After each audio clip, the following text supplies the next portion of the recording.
Tangen kepada bulatan. Ini merupakan sebuah bulatan. Dan apabila satu garisan sambung dari pusat dan bersentuhan pada lilitan, kita panggil jejari. Dan apabila satu garisan yang bersentuhan dengan titik ini dan bentukkan 90 darjah dengan jejari, garisan ini kita panggil tangen. Dan titik yang bersentuhan di sini kita panggil titik sentuhan.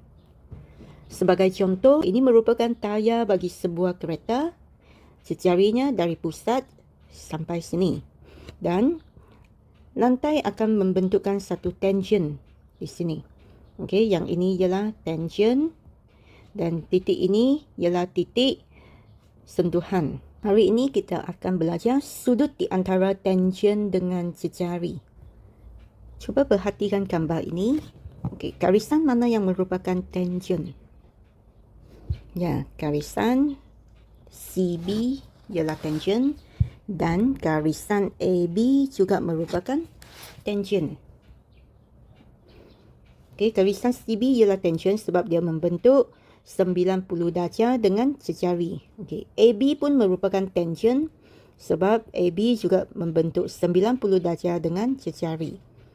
Okey, ciri-ciri bagi tangen sebuah bulatan ini, sini mesti 90 darjah. Sudut di pusat ini mesti sama besar. Contohnya sini 60 darjah, yang di atas ini pun 60 darjah. Okey, sudut di tepi ini, X dengan X ini pun mesti sama besar. Okey, sebagai contoh tadi, kalau sudut di pusat 60, berapakah sudut di X? Okey, kita boleh guna segitiga untuk cari X. Okey, jumlah sudut dalam segitiga ialah 180. Kita tolak 90, kita tolak 60, jadi jawapannya 30. Maka sudut X ini 30. Jadi sudut di bawah ini pun mesti sama besar. Okey, syaratnya tangen ini mesti sama panjang. Okey, kita tengok contoh ini. Cari nilai X dan Y. Okey, Y ialah 7 cm sebab ini ialah jejari. Dan apabila dua tangen ini bersambung, okey, ini tangen, ini pun tangen kan? Okey, panjang di sini dia mesti sama. Jadi X sama dengan 15 cm. Cari nilai X, Y dan Z. Okey, dalam gambar ini, RQ dan PQ merupakan tangen bulatan. Okey, kalau tangen bulatan, sudut di pusat ini mesti sama. Jadi X ialah 66 darjah. Dan sudut Y ini akan sama dengan sudut di sini. Jadi Y 24. Manakala panjang Z ialah 8 cm. Okey, sebab sama panjang. Jadi Z sama dengan 8. Okey, kita tengok contoh ini. ABC merupakan tangen bagi bulatan ini.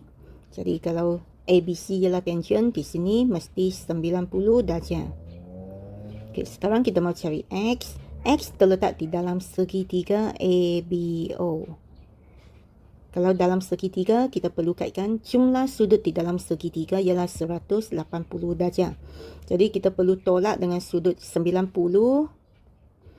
Tolak lagi sudut di sebelah sini. Dan bakinya adalah sama dengan X. Okey, jadi berapakah sudut di bahagian ini? Okay, BO ini merupakan garisan lurus. Kalau garisan lurus, jumlah sudutnya 180.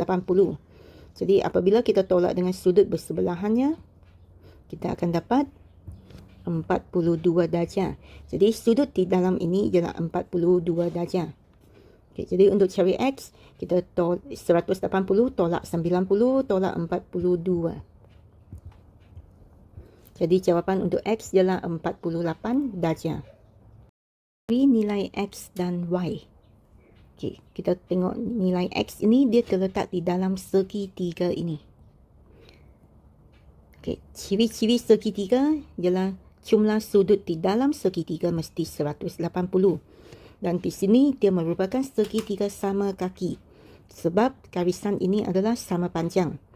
Kalau segitiga sama kaki, maksudnya sudut di kaki ini dengan sebelah sini mesti sama besar.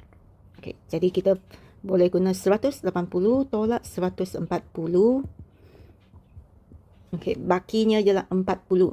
Dan 40 ini perlu dikongsi antara dua sudut ini. Sebab mereka sama besar. Jadi 40 darjah kita bahagi dengan 2. Setiap sudut ini ialah 20 darjah. Jadi nilai X adalah sama dengan 20. Selepas cari nilai X, kita mau cari nilai Y juga. Okey, nilai Y kita boleh guna segitiga ini. Okey, ABO. Di sini kita perlu cari dulu sudut di B ini. Okey. ABC merupakan garis lurus. Okey, sini garis lurus. Jadi jumlah sudut bagi satu garis lurus ialah 180.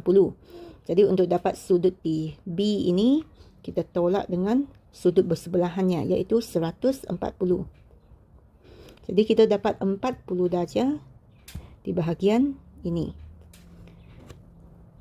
Okey, jadi tak ada masalah lah kita mau cari Y. Kita boleh guna jumlah sudut dalam segitiga iaitu 180 tolak dengan 40. Tolak lagi sudut di sini. Ini ialah sudut dekat 90 darjah. Jadi jawapannya 50 darjah.